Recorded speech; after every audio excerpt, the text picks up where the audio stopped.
ఆ dots connect అవ్వట్లేదు. Conspiracy number 2, ఒకవేళ ప్లేన్ గానీ హైజాక్ అయిందా?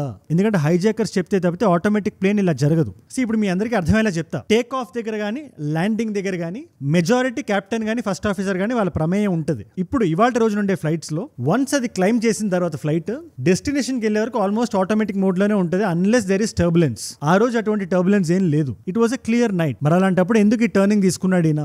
అంటే ఎవరో ప్రలోభ పెట్టి ఉండాలి, వాళ్ళు హైజాకర్స్ అయి ఉండాలి అని చెప్పి ఫ్లైట్ లో ఎవరెవరైతే కూర్చున్నారో, ఒక 227 ప్యాసింజర్లు ఉన్నారు, ఇందులో 10 మంది క్రూ మెంబర్స్ ఉన్నారు, ఒక కెప్టెన్, ఒక ఫస్ట్ ఆఫీసర్. వీళ్ళందరి రికార్డులు ఓపెన్ చేసి చెక్ చేస్తే ఒక 2 బ్లాక్ షీప్ దొరికారు బయటికి.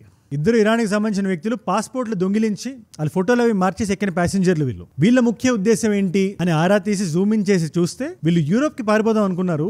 ఇరాన్ లో వీళ్ళు పడుతున్న బాధలు తట్టుకోలేక కులాలంపూర్ నుంచి బీజింగ్ వెళ్ళి బీజింగ్ నుంచి హంగరీకి టికెట్ తీసుకున్నారు వీళ్ళిద్దరూ అని బయటికి తేలింది. కానీ ఎక్కడ హైజాక్ కి సంబంధించి గానీ అలాంటి క్రిమినల్ రికార్డ్స్ వీళ్ళ పేరు మీద ఉండడం గానీ ప్రీవియస్ యాక్టివిటీ గానీ ఏది ఆ డాట్స్ కనెక్ట్ అవ్వట్లేదు. పోరియా నూర్ మొహమ్మద్ మేర్దాద్ ఒకడు, దెలావర్ సయ్యద్ మొహమ్మద్ రెజా ఇంకొకడు. సో వీళ్ళిద్దరు కూడా మన హైజాకర్స్ ప్రొఫైల్ ఎక్కడ కూర్చోవట్లేదు. ఇది కూడా వీళ్ళు జస్ట్ పారిపోయి ఎక్కడో యూరోప్ లో సెటిల్ అవుదాం అనుకున్నారు.